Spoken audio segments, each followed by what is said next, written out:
Hey, everybody. Welcome to another episode of the Case Notes from the Field podcast. I'm Ernesto Bejarano from Social Work Mentor, and I'm excited to talk to my guest today about a wide range of topics. We have a little bit of history. We've worked together for a while, and I can't wait to get into some of that and share her journey with all of us. But first, I'm going to share a little information with you. So, Social Work Mentor provides practical, user-friendly online tools and resources for both new as well as experienced social workers.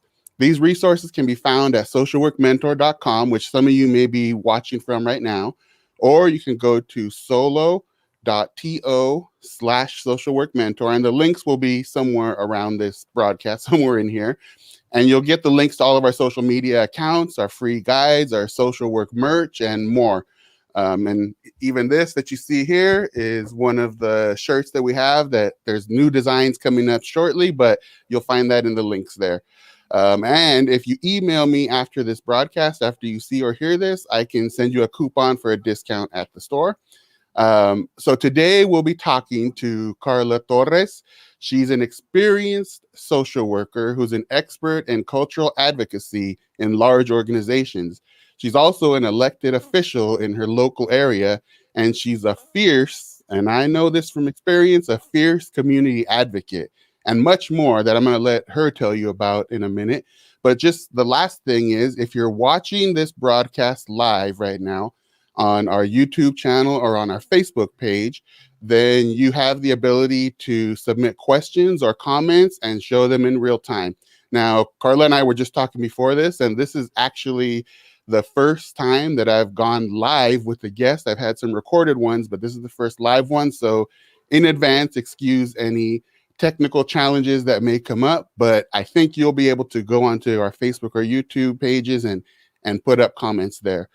So that all being said, thank you, Carla, for being here. One of the main purposes for this show is to share people's social work journeys with those who are thinking about entering the field or those who are just starting out. And so, this really, we want to just get people to know and understand what it takes to become a social worker and to be a social worker. So with that all being said, I'm going to go ahead and see if I can work this and open it up and let you tell us a little bit about what your social work journey has been like. So, Carla, you are up. Yay! Well, thank you, Ernesto, for inviting me. I'm just super honored and excited. I mean, we do have a lot of history as social workers, so really happy to platicar contigo to talk about it. But I am not an expert. I don't consider myself an expert, but thank you. Pero sí, mucha experiencia, a lot of experience, right, doing this work. So yeah, just I come from Hollister. If anybody knows where Hollister is, it's a small town. South traffic, it's probably 45 minutes with traffic before the pandemic, an hour So and a half to 2 hours.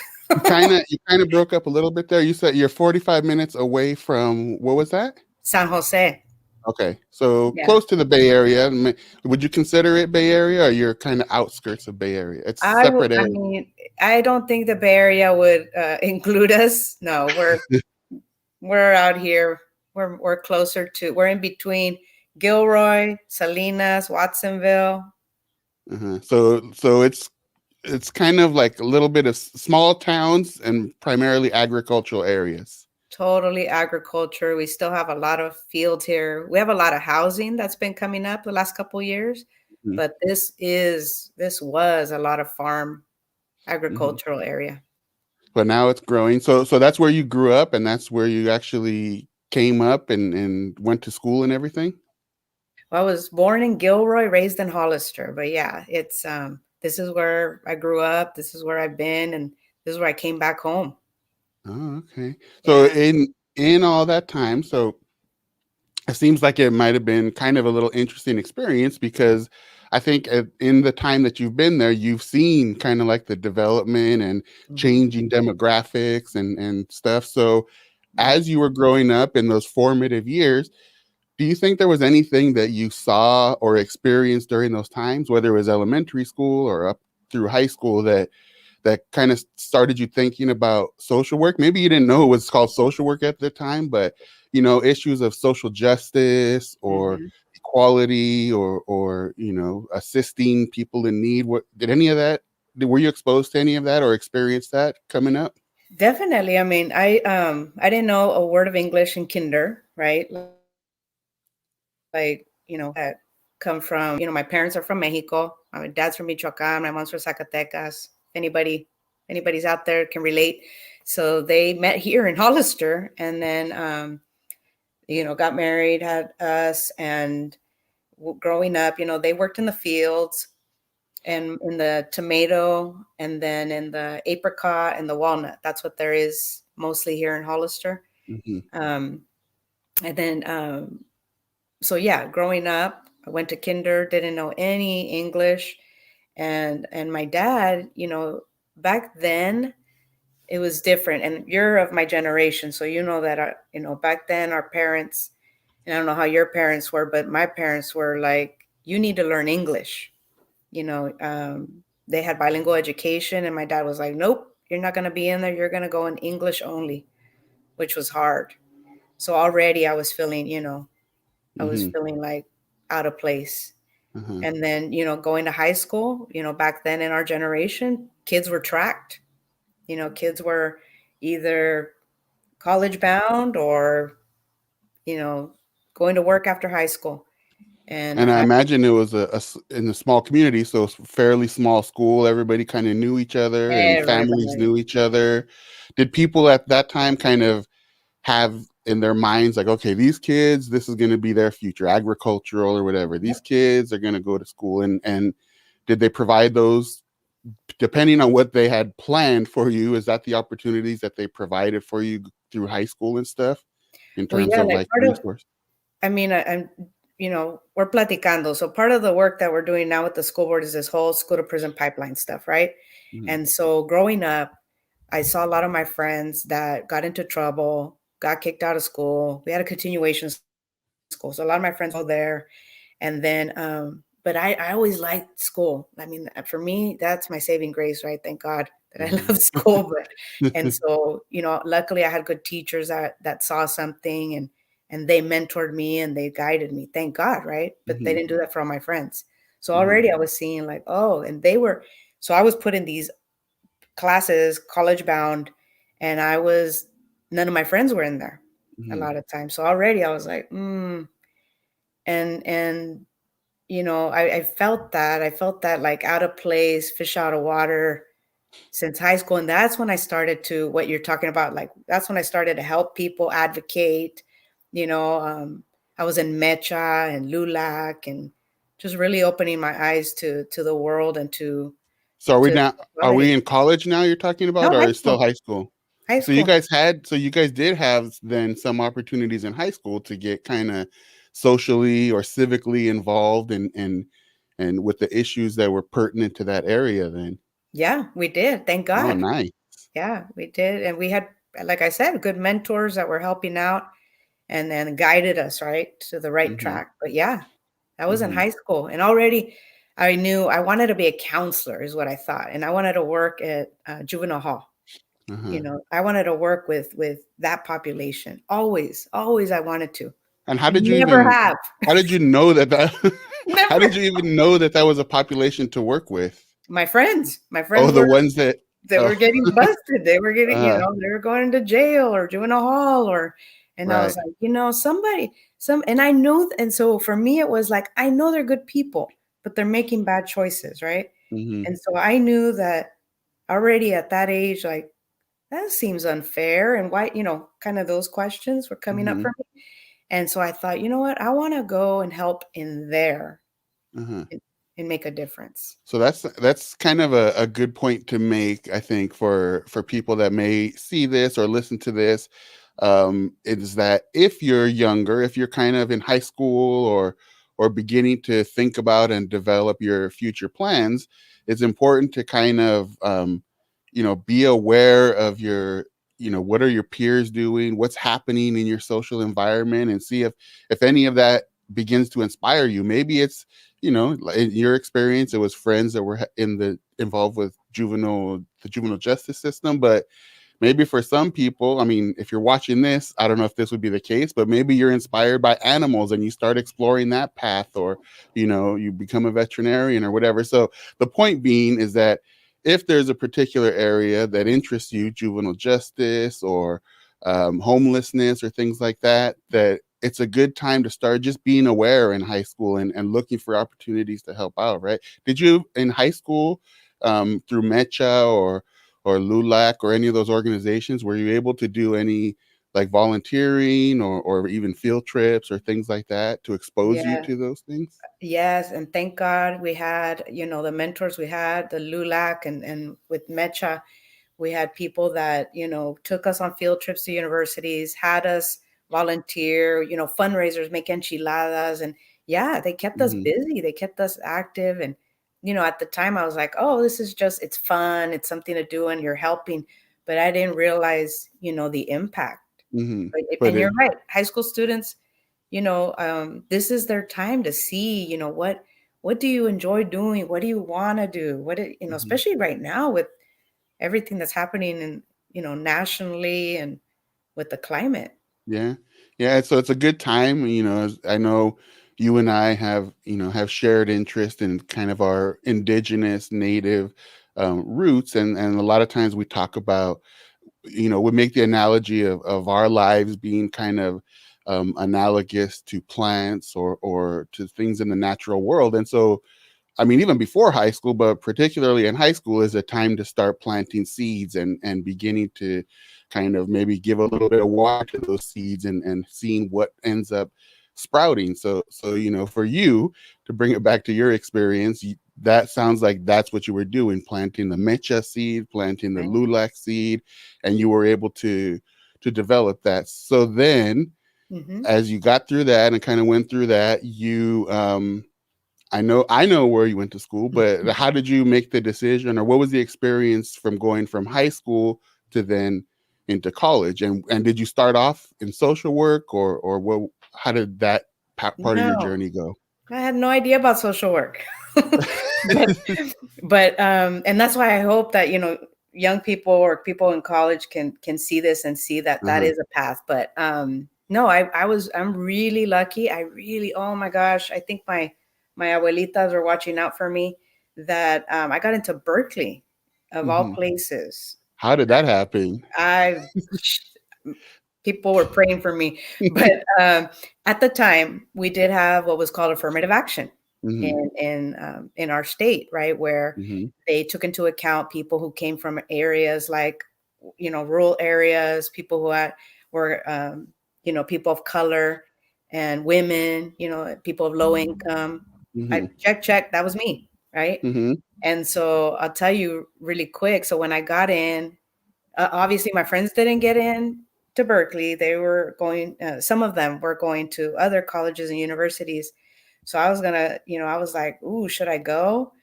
And my math teacher at the time, his daughter had applied, and he was upset that I had gotten in. And he was like, Wow. how did you get admitted to Berkeley? He's like, that's impossible. And I was like, no, I got my letter. I was all happy. And he's like, that's impossible. You took my daughter's slot. He said this in the Oh my class. God.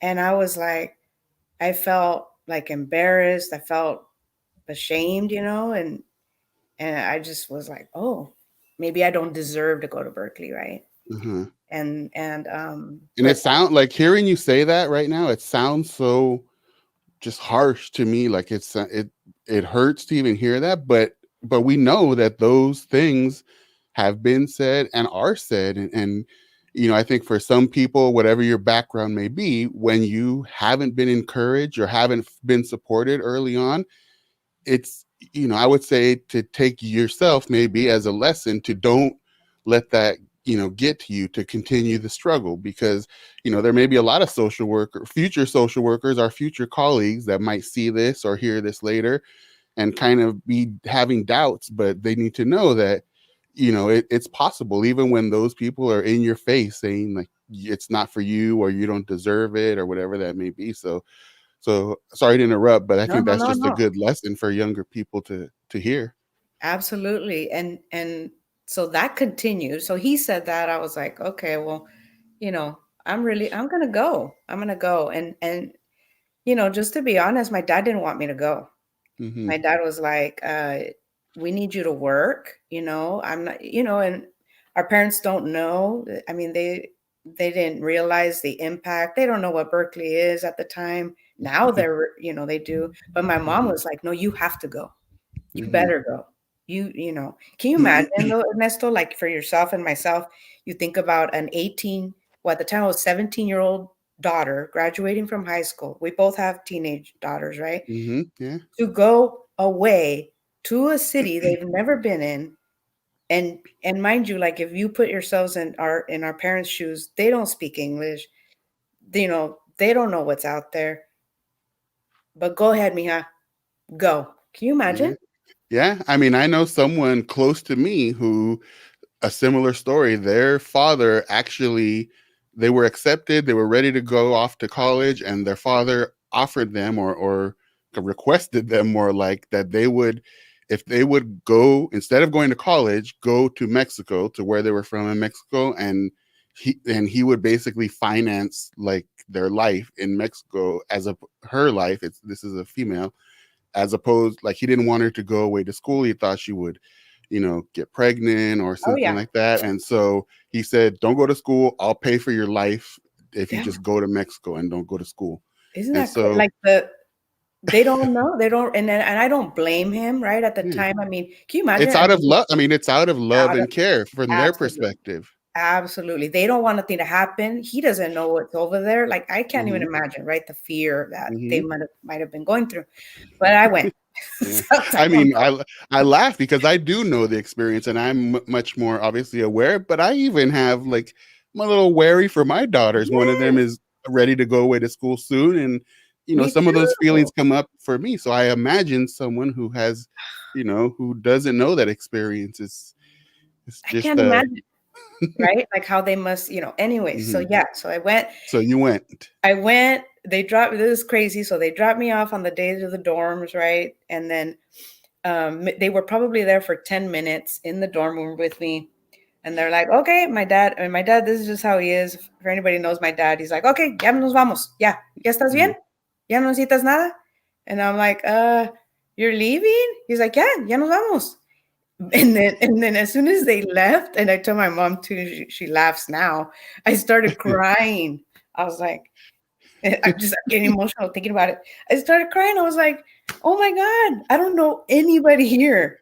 I, uh you know, that's did I make the right choice, right? it's crazy that you say that because the same person that I know that had that other experience, it was the same thing. They basically dropped them off and they said, "Okay, you good? We're out of here." Oh, And you get this we're was out. 6-7 hour drive away, so they Oh were man. completely isolated and out there. But again, you know for young people, their social work journey, sometimes it's awesome if you have parents that can support you and are knowledgeable and have that awareness to guide you through the process. But a lot of people out there who will become social workers and who may see or hear this don't have that.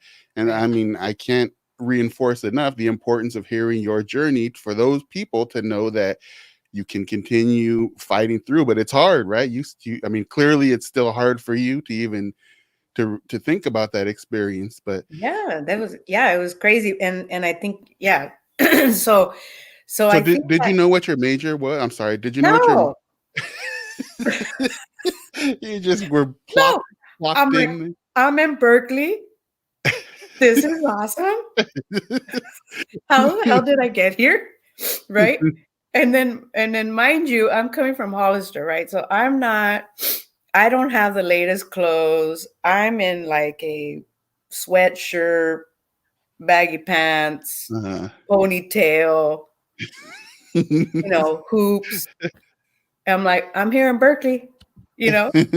But I think so I just going back to that story of those of us who experienced that, our parents mhm, probably did that because I'm suspecting that they wanted to cry, right? That if they're Uh-huh. like, well, if I stay here longer, we're just all going to be crying together. Mhm.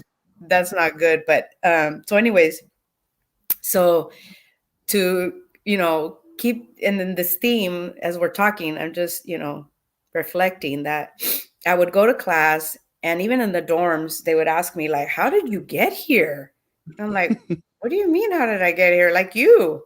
And they're like, but you, and they wouldn't say it is. Look at me. Like, how did you get here? Right? There wasn't a lot of brown people that looked like me, Mhm. Mhm. walking around the Cal campus. Although I found my circle of Raza students, Mhm. but I would get questioned all the time. So to answer your question, I decided psychology Uh-huh.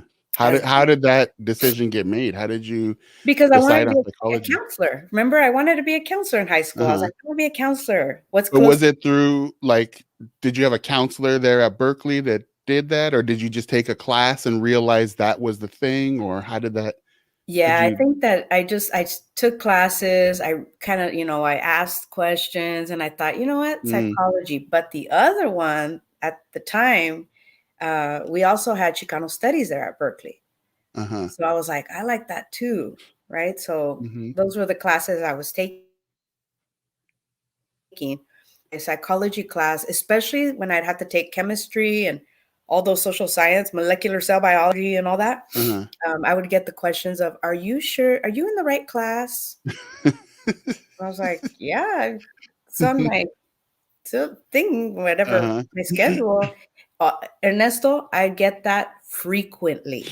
Mhm. Frequently, they would be like, "Oh, the Chicano studies department is, or the whatever they thought I belonged in is over Uh-huh. there." I was like, Mhm. "No, I belong here. This is where I belong." Uh-huh. Learning about molecular cell biology right here with you. Don't ask me what grades I got in that, but yeah. Hey, you made it through. That was important, the And important part. that's what I told this one guy that was in the dorms with me. We had this argument one night, and he was like, "You took slots again, affirmative action, Back to that old. Uh-huh. And I said, at the time, I was so mad. We got into a heated debate. And I said, you know what? You're right. That is how I'm here. But you know what? Affirmative action is not going to be what helps me graduate. That's Mhm. my work. Mhm. And then he was like, whatever.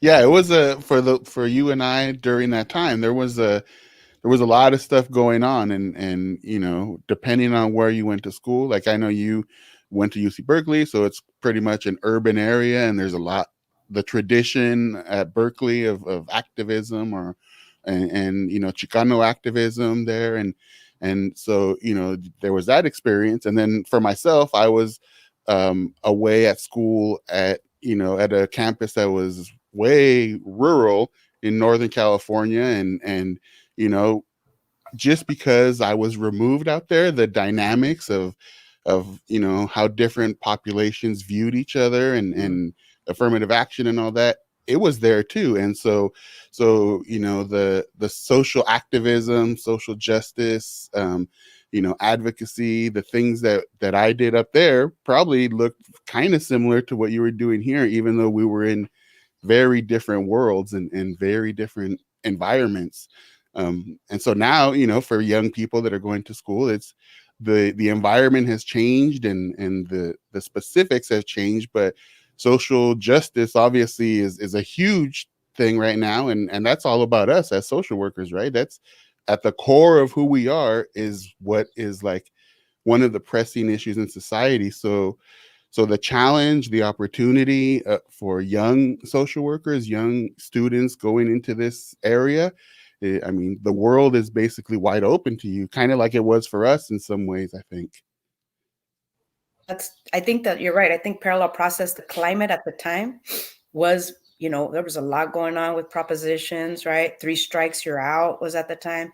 The Hmm. anti-immigrant sentiment was huge. Hmm. Affirmative action went away during that Hmm. time, right? Hmm. And so, you think about that and now, and how what young people are dealing with now, and how they've I mean, I'm so proud to see so many people, marching for Black Lives Matter, Hmm. marching for immigrant rights, so yeah, you're right. And it is social work. This is social work. Yeah, it's funny, kind of like the world has turned into social work. Like we've been, toiling through these 20, 25 years that you and I have been working, doing social work. And now it's like the world has become our work. And so it's so inspiring to see so many, not only young people, all people kind of All jumping on people. board and understanding what it is that we do as social workers. So, and that obviously that struggle and that battle continues within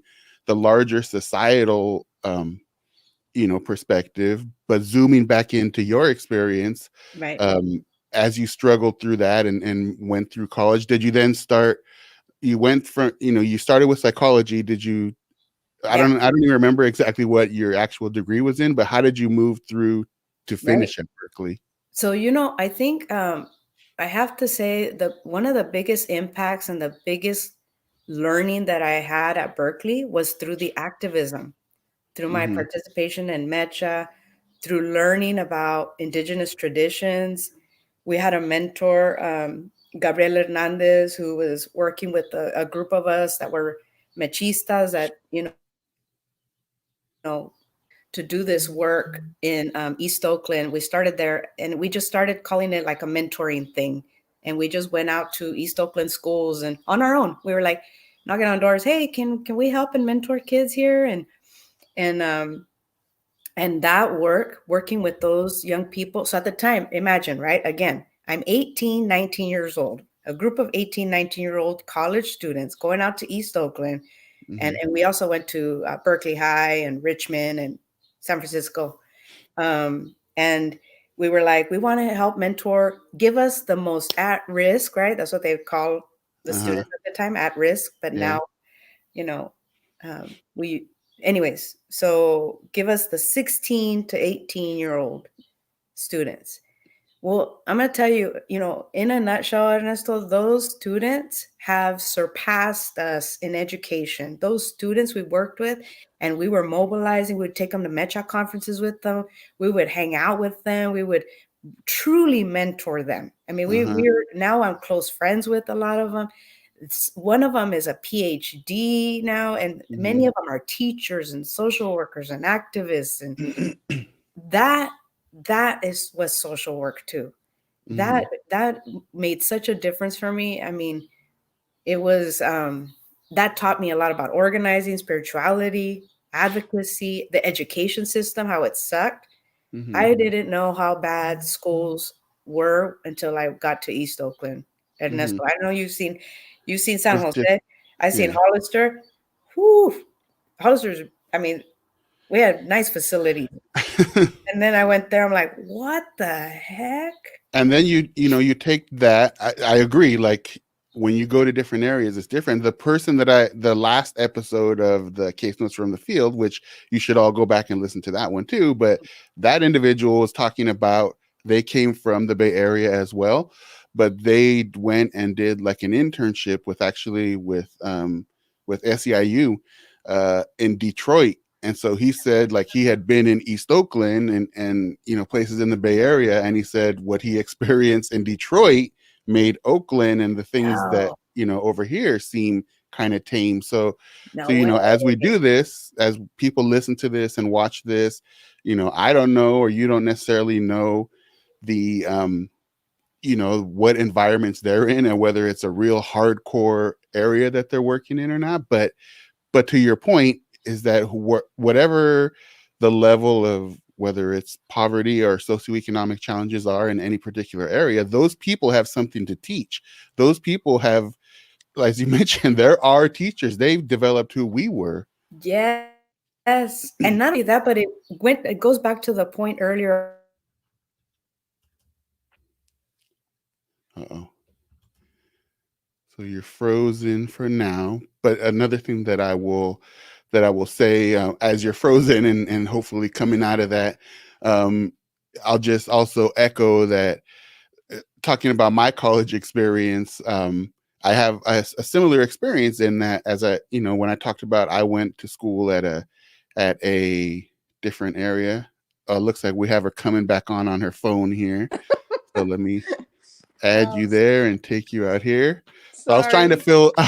I told you we were going to Sorry. have some technical difficulties, people, but it's all good. If you're It's all listening or good. watching this, we're back. But I was We're just back. mentioning how, as I was trying to fill in there, that where I went to school, it was a very different environment, and it was primarily Caucasian. Um, it's kind of a small college town, a logging area, but there was a small segment of Mexican American, Latino, a population that worked in the dairies, and worked in the flower fields, and in some of the lumber work up there. And those kids, those second generation kids that were there, really didn't have any opportunities. So I, along with some of my friends in college, through Mecha, also for those who don't know, it's a Chicano Mexican American organization, very with a rich history of political activism and things like that. So we started a high school conference, and as you're talking about, the majority of the learning that I got in college, I don't know about the majority, but a big chunk Yeah. was through that high school conference. And just the work that we had to do to advocate to get it approved, and to advocate for resources, and to outreach to kids and connect with kids, and everything that it took, and then once we had them there learning from their experiences, it really, it's those experiential opportunities that you get. I'm not negating that the academics Of is course. important, Of but course. for social work particularly, I mean, this is, again, I guess a point to make, is that when you have opportunities as you're beginning your journey to experience things, that's where a lot of your learning is going to happen, that you will take with you. And you might forget some of those theories, or some of that academic stuff, but you will not forget the connections that you made um through all your other activities. So that's enough with me filling time. It looks like you're stable back here on your video. So And I think what I wanted to say is that those students, were viewed as troublemakers, right? Were viewed as, they're not gonna make it anywhere, and they're getting into trouble, whatever. But to know that a little bit of mentorship, really made a mhm, difference for them, and that we need to, as social workers, right? And that's where I want to parallel process, is that I think that's where I started to see that, what, there's hope in everybody. If you just mhm, offer people an opportunity, give them the resources, show them the way, there is hope. And just because people get into trouble doesn't mean that they're bad people, right? yeah, And I think yeah, too, like you're saying, like to talk to the young people, whoever are watching, that if they think like, no way could I ever go to college, or no way could I ever, be a social worker, or whatever it is that they want to be, that no, mhm, no, no. Yes, you can. Yes, yeah, you can. You can do, really, you can do everything. I mean, it sounds cliche, but you can. mhm. And another thing too, that as we're talking about this, that I sometimes get frustrated with, it's a little bit of a tangent, but connected to the college experience, is that sometimes for social people studying social work and doing that work, there many have heard those kinds of comments, like it's not really a field of rigorous study, or it's not, Mm-hmm. it's not valid, it's just kind of touchy feely. But I always felt like, man, social work is like a science and an art. Like, there's science to it, understanding human behavior Mm-hmm. and neurobiology, all those things that we do have to understand. But also, like, it's a skill that you acquire through those experiences. The art form of, like, how do you build rapport? How do you have a difficult conversation? How do you infuse, a person's cultural parts of who they are into your work with them? So another, I guess that's another thing that I'm hoping that our, future colleagues do not get, discouraged about, when people kind of in my experience at least, kind of look down on social work a little bit as They compared to do. like molecular biology. Back to Right. Right. your No, I point. think you're right. And going back to what you said about current, the current climate, what's one of the big buzzwords that you're hearing constantly on the news right now? And it's about what do parents and children and just all of us need? Mental health services, right? Like Uh-huh. that's a big buzzword right now. Guess who provides that? Social I don't know. Who workers. could that be? And guess who helps advocate at state level? And I never knew this. I don't know if other people know about this, but there are social workers that lobby, get paid at Sacramento or at any state Yeah. capital, right, to do that work. My friend is an MSW from, my master's program here, and she's a high level lobbyist in Sacramento, That's and awesome. yeah. It's And true. And those opportunities in today's world, it's from lobbyists to medical social workers, child welfare, schools, early education, politics. You and I know a little bit about that maybe we'll get to. Like, we're all over the place. And I think it's because we bring a certain skill set that, it crosses many professional and societal boundaries, what we have to offer.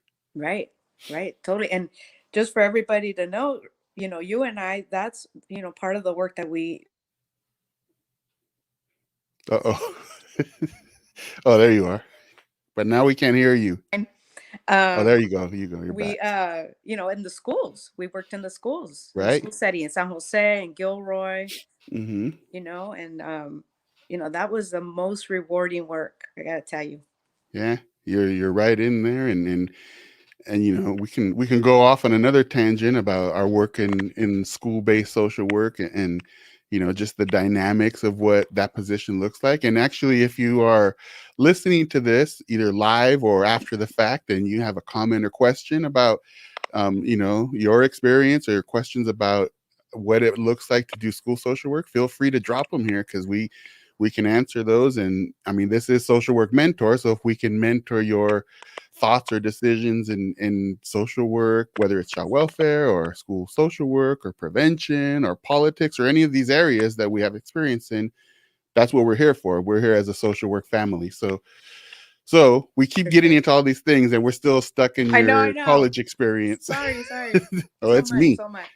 But so yeah, so I think, after that, being able to help people, I graduated in with bachelor's in psychology and Chicano studies, double major. Oh, nice. Para que se, for that one guy that told me you don't belong, or not just that A one, couple several of them. people, and For the the two that teachers. said it and all the ones that thought it. That's right. I was like, Mhm. Toma, double major. Yeah. so so you so you navigated that. You made it through all the struggles, all the challenges, um, and you're a graduate. You're from this little Hollister town, I know. a little girl that showed up with hoops and a ponytail, and Yeah. now you're a Berkeley graduate. So Berkeley graduate. what happens next in your journey? As Uh, she's leaving us in suspense, ladies and gentlemen, as her technical challenges continue. We're Can you waiting see to, me? we can hear you, we can't see you. I wonder Um, why. Oh my gosh. so you can continue to Okay. talk, or Yeah. So I came back home, and if and you can get the video back on, that would be good. I don't know how to do that. Let me see. Or even try to log back on. All right, let me Something try came real up quick. there. Okay. So, folks, if you're watching or listening to this live or at home, again, we mentioned technical difficulties. I think all of us at this time have experienced in this new world these types of technical difficulties, and we've all, again, just learned how to navigate through and struggle. I myself actually haven't had to do a lot of oh, here she comes, coming back. But I haven't had to do a lot of telehealth, and I know we have a lot of our colleagues out there that have made a very drastic shift from working one-on-one individual with people to doing telehealth. And so I can imagine, as you're working with someone and getting real deep into some work with them, to have technical difficulties is very significant. So on this little show, if we have our guests popping in and out, we can live with that, because if those of you who are out there doing telehealth are able to handle it, we can handle it too. So we have Yeah. Carla back, and you were now talking about from college to professional. Yeah. How So did that go? I came back home and you know, went to work right away at a nonprofit, and then worked for a couple years at a domestic violence women's shelter, Mm-hmm. and then worked a little bit mental health services, doing some Mm-hmm. of that work, and then and I was like, I'm good, right, with my degree, and I'm not gonna keep going on for for the masters for anything.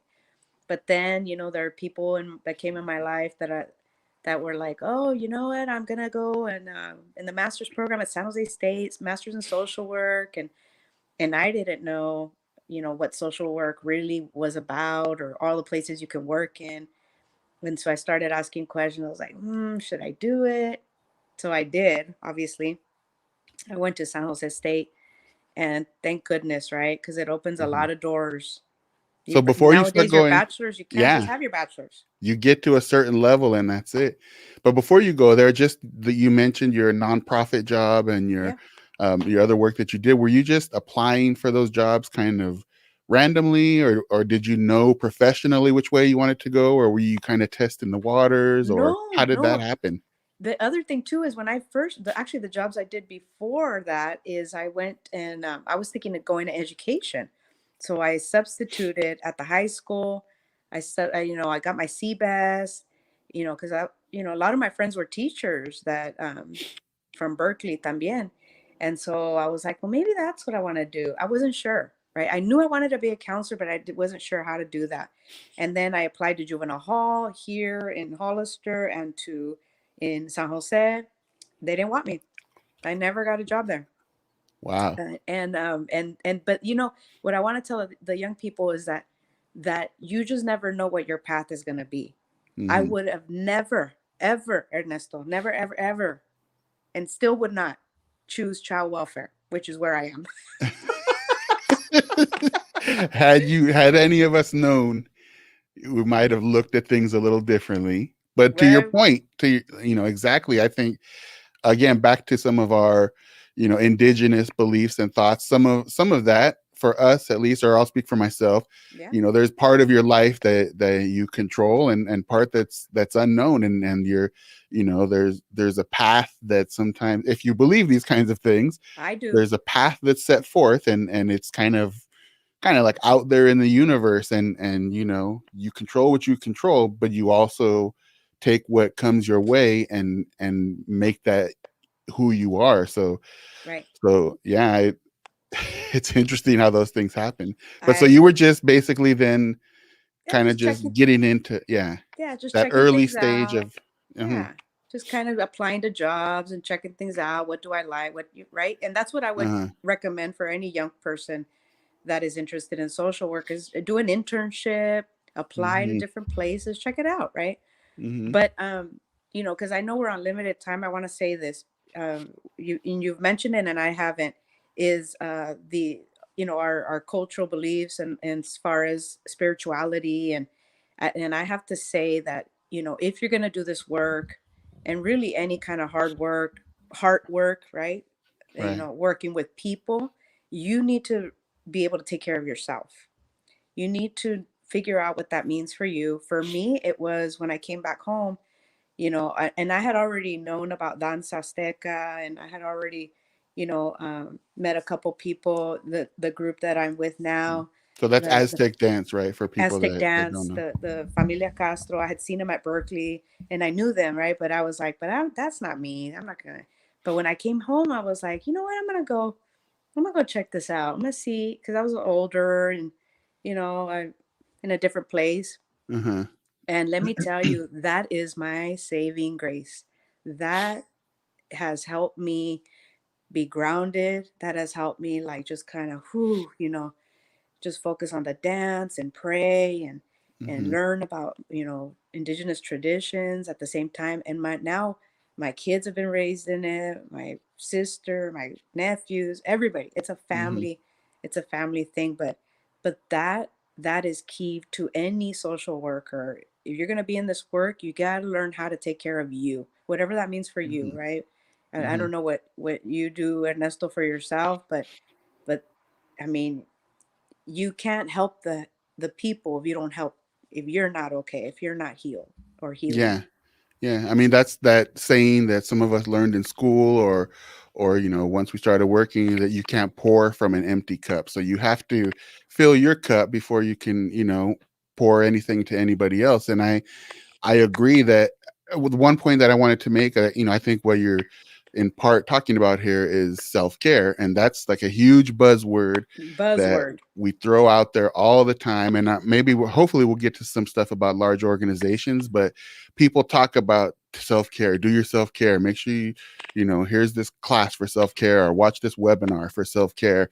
And sometimes I feel, especially in big organizations, that it's just like checking the box, like, okay, we did self-care, we Mm-hmm. offered this, we offered that. But it's Superficial. really, yeah, it's not that, it's not fulfilling the needs of people. And I think in terms of self-care for social workers, if you're younger or a more experienced social worker, we need to stop saying self-care and being intentional about self-care. Specifically to your point, like, you found the thing that at least in part is your self-care, and you're intentional about nourishing that, and building your support around that thing. And I Yep. think whether your self-care is crocheting or playing sports or whatever, like, intentionally, I think, build that into your schedule, like put boundaries around it. So Mm-hmm. if your thing is whatever, gardening, and you Right. have a gardening class, and then your supervisor says, I need you to do XYZ, you have to say, no, I need to go do my gardening class. And it's hard to do. I know social work is it's a hard thing to say no in urgent situations, and sometimes you just can't. Right. But I think being intentional, and setting aside intentionally time to take care of yourself, is, you won't make it, I don't think, if you'll do that. No. You'll burn out, or you'll be, No. ineffective. And so I think that's a huge point that you make, that Right. I echo totally.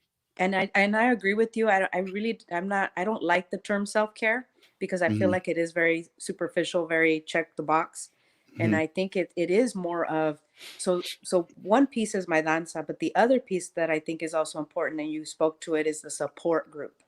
Yeah. And that doesn't have to be, and my support group, thank God, I have people at work that I can call on and be like, blah, right? Because the other thing, there ain't nobody that knows your job unless it's your colleagues, Hmm. right? I can call you, Ernesto, and many times we'll be like, blah, right? Like, Yeah. can you believe, and Uh-huh. that is healthy to do, that we Uh-huh. need to be able to do. I think you and I have been some of the strong advocates for stuff like that at work, where we need a space, a space to vent, a space to process, Hmm. because stuff happens, real difficult things happen, and Yeah. we see people's lives, and we see the ugly and we see the good, and we Hmm. are people that need to be able to process that. Hmm. So Yeah. support group is key. Yeah, and that's again back to those buzzwords that sometimes organizations, they talk about: vicarious trauma, Hmm. secondary trauma. And I, at least in my experience, it's often checkboxy kind of things, but it's Hmm. not really providing the space, the opportunity, the support to Right. address that. And so it's crucial. And let me tell you that there was a point, and I don't know if I told you this story, but when I was an intern, this was when I was an intern at DFCS, my first year, and it was December, and I remember this so well because talk about secondary trauma. It was Hmm. December, and my I was driving, and then I was driving. I went to the mall, got home, and my supervisor called me and he said, "Carla, are you sitting down?" And I was like, "Why?" And he's like, "I need to tell you something." And I'm like, "Okay, well, just tell me." Like, I didn't know what it was, a weird way that he was telling me this, right? Hmm. And he's like, "I have to tell you that your client was shot and killed." and this was in Gilroy. And this was when there was a couple of, I don't know if you remember, Ernesto, there was a couple of murder suicides. And this was in a carport at an apartment complex. Oh yeah, I do remember. And Hmm. and I was like, what? I'm not understanding. And so he told me, right? And so I remember, like, I told my mom, and I, started crying. I'm an emotional person. You know me, I'm a crybaby, and that's okay, by the way. Yeah. And I told my mom, and she's like, "Estás bien?" I go, "Mom, I was gonna go see this particular mom, and I thought, nah, not today. I'm gonna leave early or whatever." Uh-huh. And so right after, when I got back to work the next day, there was a meeting about it. And then it was like, where are the kids going to go, Carla? And if you guys, for those that don't know, at the time when I was an intern in social work and child welfare, we had a case.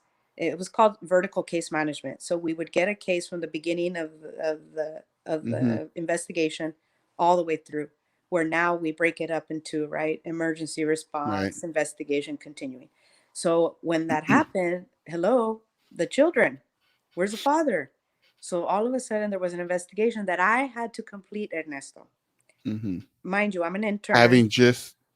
She just got killed. Uh-huh. I had a relationship with this family, and I remember thinking, okay, and I remember kind of holding my tears in the meeting, and then going, by myself, and was like, oh my God, I can't cry about this. Like, they're not gonna talk to me. Like, okay, I guess this is what we do. This is how we do it. So, went with luckily there was a DI worker, another social worker that helped me how to do the investigation. We went to the home. I mean, everything, Ernesto. And all the time I'm thinking, nobody's going to talk. There's nowhere for me to go. Hmm. That is not okay. Hmm. That is why we need to have a better process. And I think it's important for the young people to advocate for that too. Not just Hmm. us, right? But I think a lot of young people get that. Hmm. This generation, I think, understands the importance of Yeah, processing. for sure. I was just gonna say that the part of the sad part. I mean, obviously that whole experience is horrible, and I know we've both had similar experiences in the organizations we work for. But um, it's horrible. I think that for a long time in our early years, or I think it's like you said, it's not the same now, but it was kind of like a badge of honor to have gone through that and put up with it and went, just kind of like charged through it. And it happened, and I placed the kids, and I Yep. did this, and I did the form, and X, Y, and Z. And you're like, if you showed weakness, that was like, they're not a social They're worker. They're not they're going to not make child it. welfare. At least they're not gonna make it. And I think, gladly, happily, over time, and particularly in this more recent time with our younger people, that has shifted. But I think it does, again, back to intentionality. It takes those of us and those of you out there who are more experienced and who have navigated these systems to get in places where that you can make decisions that really are intentional about how we respond to these situations. And it takes the younger people, maybe, in my opinion, with energy and passion, fresh in the field, to push that. And so I think, at least in large organizations that are just kind of monolithic, and no matter what you do, they just roll. Like, people come and go, live, die, the organization, the system just rolls. Mhm. And so, you know as younger or more experienced people, it's up to us as social workers to advocate in our own self-interest to get things the way they should be. Because at the end of the day, who's impacted by those things? It's those clients, those families that we serve. Right. So that's a huge point that you make. So okay, so you were, I think we're at the point now, you're an intern, or are Yep. you working An now intern. for the, For okay, the for county. the organization where you Yeah. worked? Uh-huh. And then obviously got hired on, Uh-huh. shortly after. Mm-hmm. But yeah, it's just I did it. And backtrack. for the young people to know that there's we were talking about money earlier, right, Ernesto, before we started, but Uh-huh. how did I get into child welfare? Well, they had some nice incentives called the Title 4E program Oh that yeah. in Yeah. the masters, right, where they were going to pay for everything. Mm-hmm. And as long as I promised to work for child welfare for 2 years, right? Mm-hmm. And so I was like, sign me up, Yeah. That's a right? big carrot to dangle in front of you. And Yep. so did you find that, maybe that was, so you were kind of feeling around when you first left college, trying out different jobs, and then you had some people around you that were going to go to grad school, so Yeah. you went, you got into the Title 4E program, which came with that commitment for 2 years in child welfare. Right. So in those 2 years, because you're much more than 2 years into child welfare Oh, yeah. now, you and I both, but what happened in those 2 years that and prior to these 2 years, I don't remember, had you done school social work yet, or that hadn't No. happened yet? Okay. Mm-mm. So and then in those 2 years of working in child welfare, what was going on for you, and how did that lead you to what came next? Well, and to be honest, right? Like I think we this is another one of those badge of honors that we say, right? Those of us that work in child welfare, right or wrong, we say it. We say if you can work in child welfare, you can work anywhere, right? Mm-hmm. And so it was tough. Those 2 years were tough because we did what was called vertical case management, Uh-huh. and I think that that's what really, I think, really burned me out, burns Mm-hmm. many of us out, right? Quickly too, right? Quick, I mean, imagine you get a case. What that means is you go out, investigate, you go out, and if you have to remove the child, you do that, you Mm-hmm. do the actual investigation, take it to court, and then you carry the case through the life of the case, which could be 2 years, 12 months, 18 months, 24 Mm-hmm. months. Mm-hmm. And then we were on an OD calendar, we were on a ER calendar, and then our caseload. And at that time, those caseloads were, as you know, much higher, right? Uh-huh. And so I was like, get me out of here. I for mean, and because for people that don't understand, like, I haven't had every experience in child welfare. I've been fortunate to in social work, I've been fortunate to have a lot of different little experiences, including child welfare. But it's kind of like, if you're doing, and every job comes with its own, crises and urgency. But like, if you're working in an elementary school, or doing maybe some prevention work out at a community center, again, bring their own challenges, but it's kind of like I see it like as like, if you're talking about a fire, it's kind of like a smoldering fire. There's some heat, sometimes a little spark flares up and it's hot, but it's smoldering. But in child welfare, quite often it is a intense, continuous, nonstop, like, inferno. There's the breaks are what's few and far between. Usually it's intensity at all times. And so for a social worker, that's where we're talking about self-care and all that stuff, is because it's almost not humanly possible, yeah, unless you set up your workflow and how you do things. It's yeah, not possible to handle that level of intensity for extended periods of time. no. And so that's what you experienced. So then what happened next? Yeah, and just so people know, that no longer exists. That way of working no longer exists because people were like, that is just Uh-huh. crazy. Yeah, Or at you can't. least where we live. I don't know. Maybe Right. some I of don't you know. in different areas, maybe you Right. Not work in where that we, way. right. Not where we are. But so then after that, I was there probably about 3.5 years, almost 4. And then I was again lucky enough to get a job at schooling services, right, where we worked. And I was able to work at an elementary school for 2 days and 3 days at a junior high. Loved it, loved it. And you're right.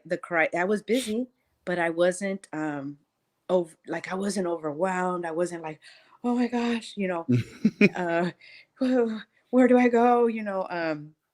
and so that work was so rewarding, and I almost felt, I have to tell you, I almost felt guilty, like, is this the way it's supposed to be? Like, it was so rewarding, and so, we helped a lot of students. But and I give my so much credit to my child welfare colleagues, right? That is hard work, but it's necessary work. I don't want people to think like, oh my God, I don't want to do that, right? The whole point is we're trying to convince people to join us. Uh, Um, so yeah. So and I do want to talk about what we do and how the hope, right? The mhm. changes that we see in people, because that we do. Yeah. And again, I want to, just reiterate again that both of us, having worked in these other little sectors or whatever you want to call it of social work, we do know that there's intense times as well. Like no matter where you go, some people Yeah. hearing or watching this might work kind of with clients at, at the end of life, and that brings its own challenges. Some people are working with people experiencing homelessness, and that can be very intense work. and Hmm. and drug people working Oh yeah. direct service with drug and alcohol, people's battling those battles. It's not, this is not to diminish No. any of that, because we've also experienced intensity in those other areas too. But I mean, leave comments in this video if you're watching it after, or if you're listening to it, whether or not you agree, if you've had experience, that child welfare can be at least a different animal, even though every part of social work can be challenging. But You're like you right. said, just to encourage, those who we don't want to scare off, No. it's challenging, but it really does develop you, and not only as a social worker, but as a person for whatever you're going to do next, which is, I think, you're going to talk about a Right. little And more. I think, yeah, I don't want to, I think the value is in any of us that help people. Hello, Hmm. that's what we do in social work. But yeah, so after that, our program, due to budget cuts, I think, correct me if I'm wrong, was it 2008? I'm 2000, horrible with time, I so think it was yeah, it was around then, maybe 2008, a when the little earlier. housing crisis happened, and our schooling services got cut. And so I remember I remember thinking, oh no, where am I gonna go? Where am I going? Well, I came back to good old child welfare. She's always there It's waiting for you. always Yeah, there, it's right? always there. But you know what? Thank goodness though, right? Like and it's that belief that we have, right? That everything for a reason, and you know, and that was my path. That is Hmm. where this is where I've been. This is where I belong, right? And Uh-huh. so I came back as a social worker again, but this time doing continuing, which is a lot more, Uh-huh. doable.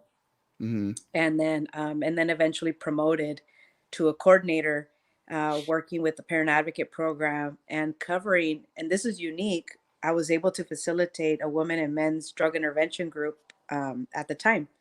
And that within child welfare for me has been one of the most rewarding years.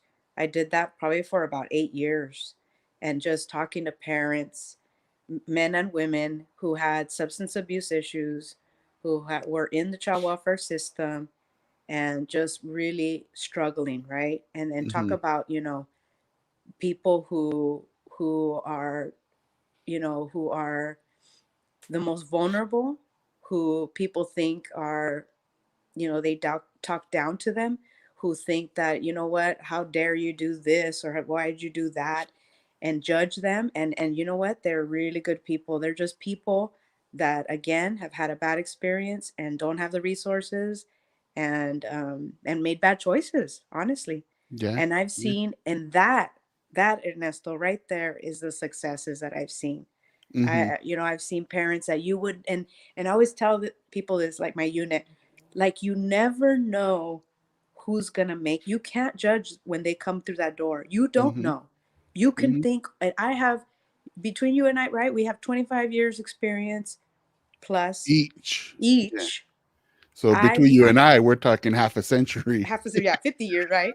But if I see somebody at that door, I there is no way that I could tell you what they are capable, what they can do, if they can make it, if they Hmm. can't. That is, that is, first of all, within them.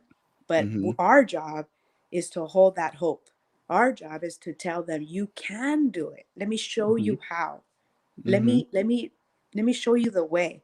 Let Mm-hmm. me not throw you down on the ground and beat you up more. You already Yeah. been beaten up, you know. Mm-hmm. So I think that's where and that's the stuff we need to change in our system too, because we're really good at beating people up in court reports and stuff. Yeah, I think, well, first of all, Carla, I think we're having a Over. great conversation, and I'm good on time for whatever, but I just want to, I don't know your situation there, but if you have a light to come I on, because know. I was it's kind thinking of, this. so I'll Hold on. okay. But yeah, so as Carla's fixing her lighting situation there so we can see her, I think, well, one of the points that I wanted to make based on her comment is just that no matter where you are in social work, for me, I've always uh, found it important that I might be in child welfare or whatever kind of work. You might be a medical social worker or whatever, but within that role there's also opportunities quite often to kind of, like Carla was saying, maybe it's facilitate a class or do some intakes or assessments or help with some whatever it may be. So whatever role you're in, there's in social work, there's always opportunities to kind of diversify a little, which kind of spices up and energizes your work, and also again continues to develop you professionally. So now we have our friend Carla back with, oh, that's what you look like. I was thinking the same. I'm like, oh, uh-oh, I think I need some light. Yes. So, okay. So, but yeah, back to your point about, how system, I think it's kind of synonymous or goes along with my also thought about just how large systems, and I speak from the perspective of large systems because that's kind of been Mm-hmm. what I've come up through, and they just kind of roll over you. Like if whether you're an individual, a client, or a worker, or a Mm-hmm. program even, or a service, like the system, it just goes. Like people come and go, funding comes and goes, and working in this kind of work, sometimes you have to get used to that. Even at a much larger scale, like at a legislative scale, certain legislation may pass and things happen, and maybe your organization starts responding to state or federal legislation. You start doing some work, it's great work, and then the laws change and the culture shifts and the environment is modified, and now you know that system is just going to keep rolling from a political legislative perspective, but you as social workers need to adapt and continue to figure out how to deal with that monolithic beast of a system that it can be. Right. Well, and I think too, to your point of the systems, I mean, if we get into, I mean, this is important for people to know, especially, right now with the climate, is the systems were set up. Mm, These institutions were set up for brown, black, people of color, indigenous people of color to fail, right? yeah. To go, I mean, if we talk about, yeah, the people that we serve where we work, the majority of them are Latino, Chicano Latino, and we do also have a disproportionate number of African American families. But that's how the systems were built, Mm-hmm. right? And so I think that's the place, when you're talking about legislation and people advocating, and even within those of us within the system need to be able to look at, like, how are we contributing to this, and how do we change it?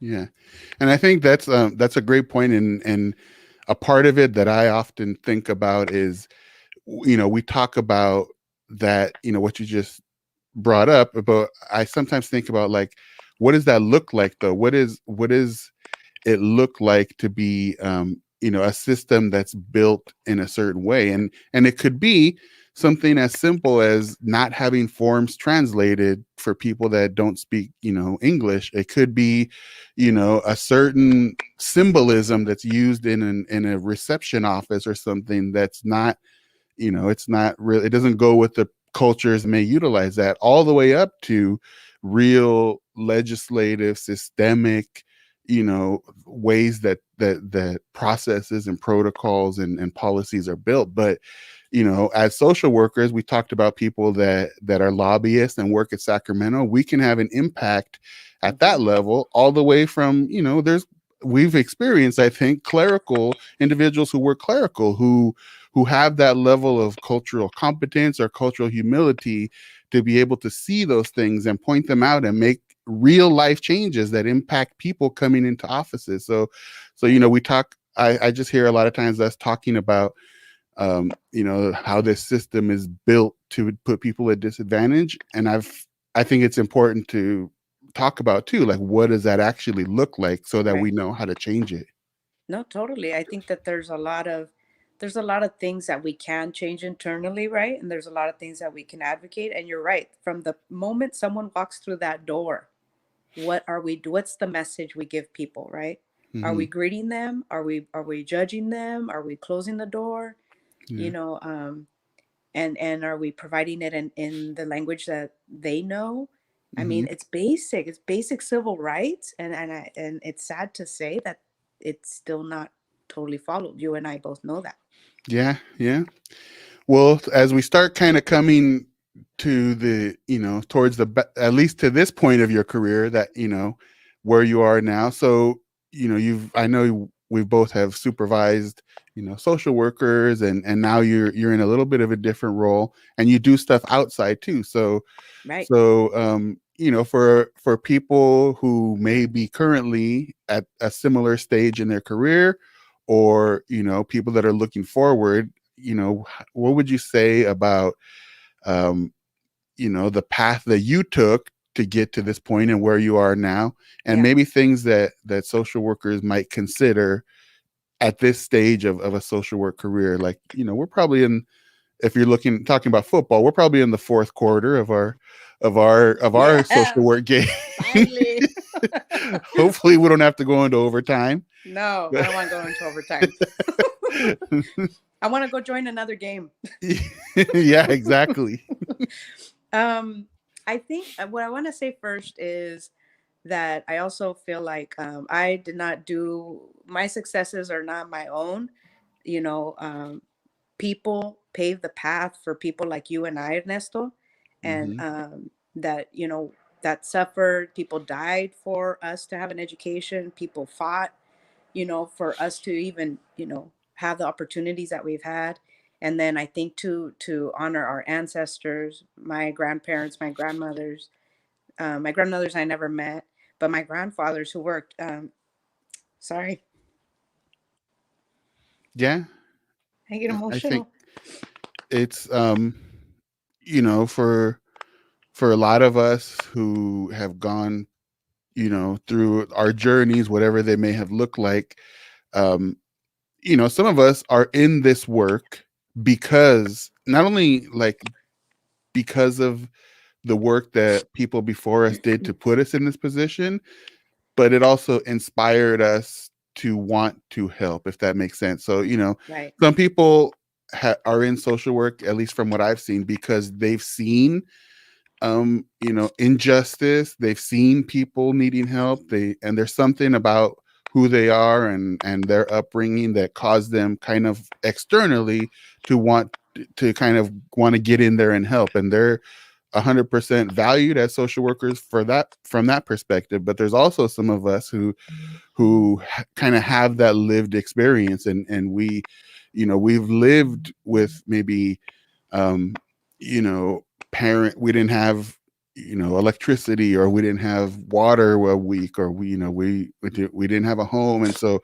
whatever it may have been, those people that were before us that struggled to make it through and model for us that struggle, is, it's important that we remember and recognize, those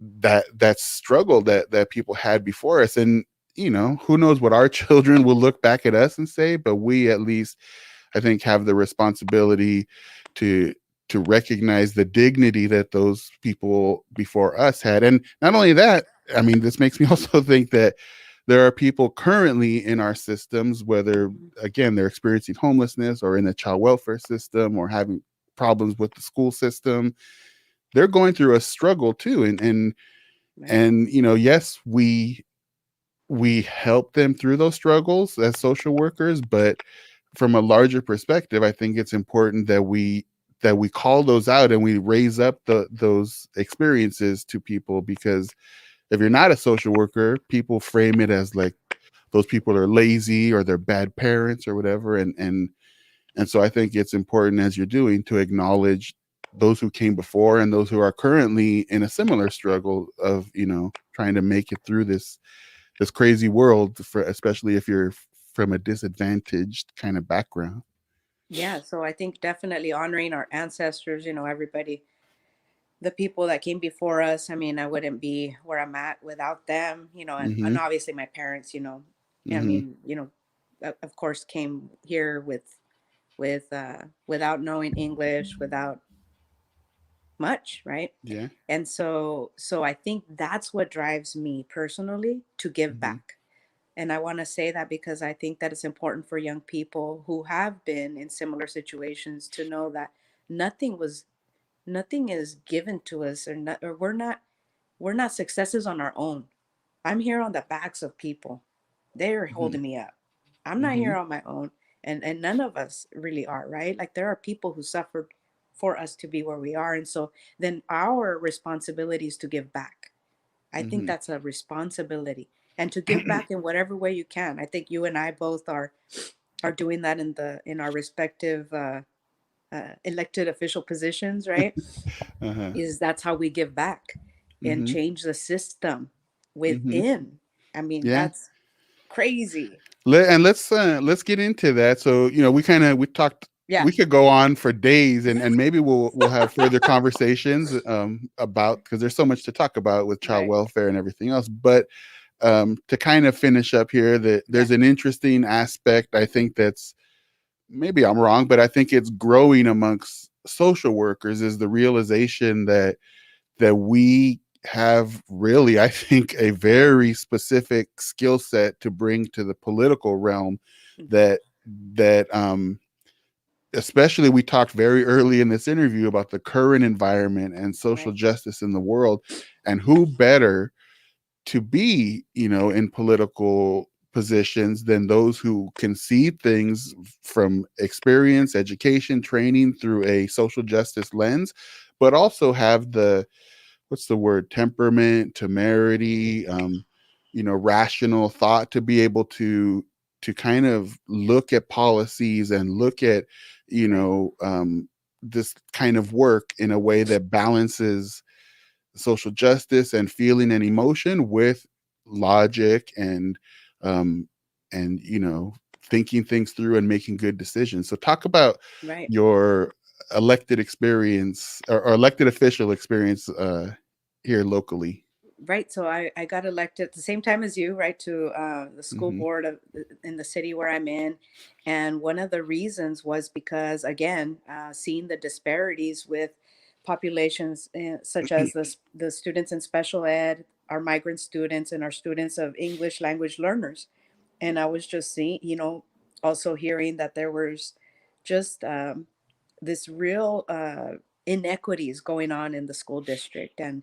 And I thought, you know what, I wonder if I should be a part of the solution, and maybe run for school board and make a difference, right? And so I did.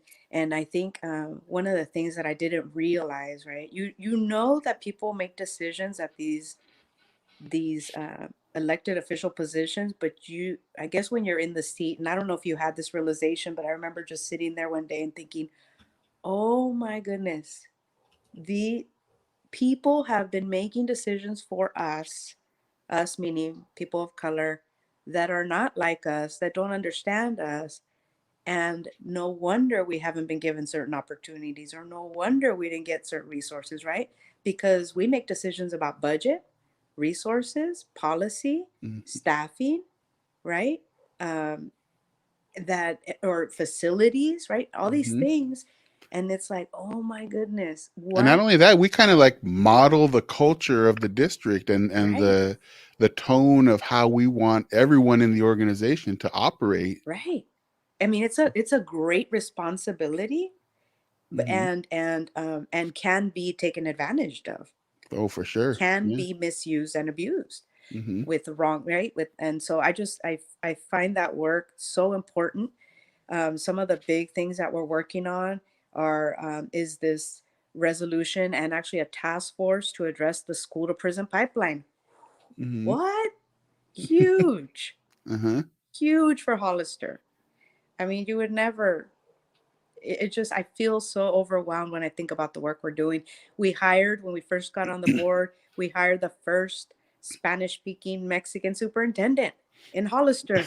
And then we're What? talking just not even barely 2 years that a Two lot of this years. work has been able to happen with a social worker at the table.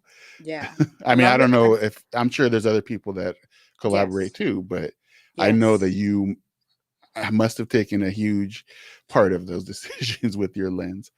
Yeah. Yeah. So And for me yeah. also, like, as I talked about the different opportunities that are available to you within social work, and even if you're in a certain role, and we also talked about kind of like burnout and whatever, and I have been doing similar work for a lot of years, and I kind of was getting a little burned out, but specifically I was getting frustrated that I thought that I had something to contribute to the organization, and the more than that, to the well-being of the families that we serve, but just based on my role and the organization and stuff, I didn't feel like I was able to have that impact that I wanted to. So I Hmm. saw the opportunity to run for an elected position, and for me, it's basically like the exact same population that we serve, or that I serve in my professional role, is basically the population that's within the district that I represent.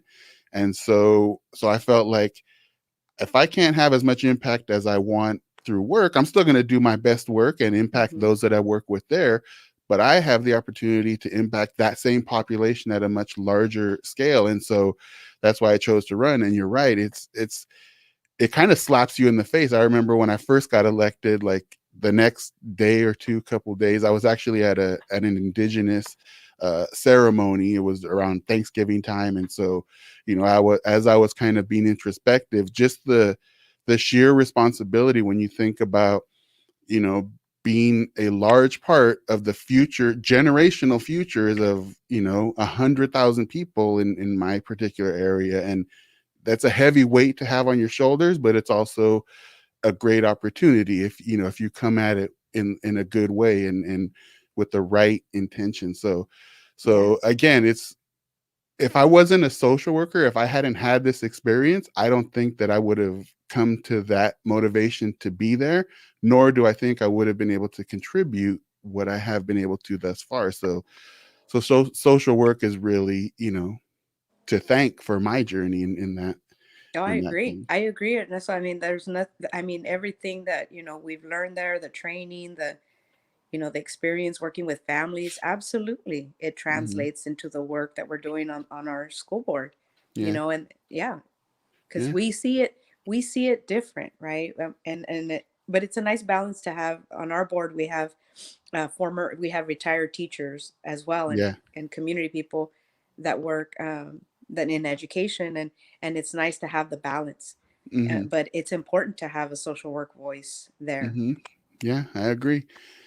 Well, I want to be respectful of your time, and I know we're almost pushing an hour and a half here, I so know. and it's gone by quickly. Like I said, I feel like we have a whole bunch of Oh stuff my to still talk goodness. about, but for now, I think this is good. And first and foremost, I want to thank you for battling through your talk. We talked about battling through camera challenges and lighting challenges, and links before we even got here. Right. um and to be here with me, and with all of us who will see or listen to this after.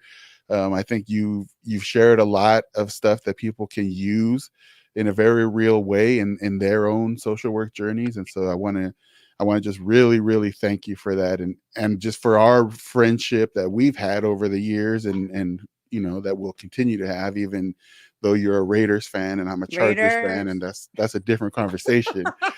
But is there any last thing you want to say or anything you want Yeah. to share before we call it here?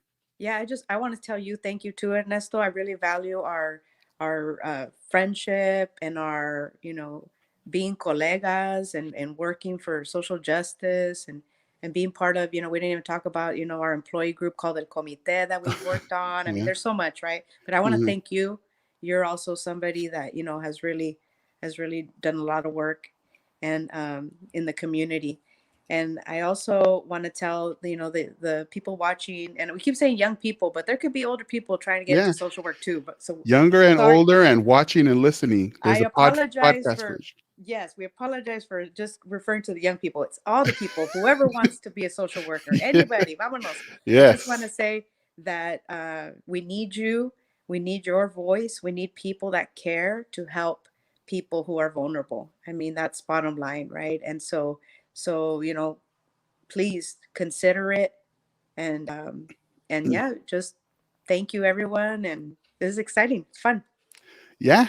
Awesome. Awesome. Well, thank you again. Thank you, all of you who are listening or watching this or who will in the future. And in the next couple episodes that we'll have of Case Notes from the Field, I have lined up at this point a couple of our colleagues that are doing big things on TikTok. It's people have whatever thoughts they have about social media or whatever, but there's actually a lot of stuff going on and what we call social work TikTok. And there's a lot of community being built there amongst ourselves as social workers and resources and stuff. So we have some of those people lined up and in negotiations to to get on here. And so I'm excited about those. But thank you again, Carla, for being with us today and sharing your journey. And I look forward to all of the rest of you who are seeing and watching this joining for the next episode of Case Notes from the Field. So until next time, I'm Ernesto Bejarano from Social Work Mentor, and we'll see you next time.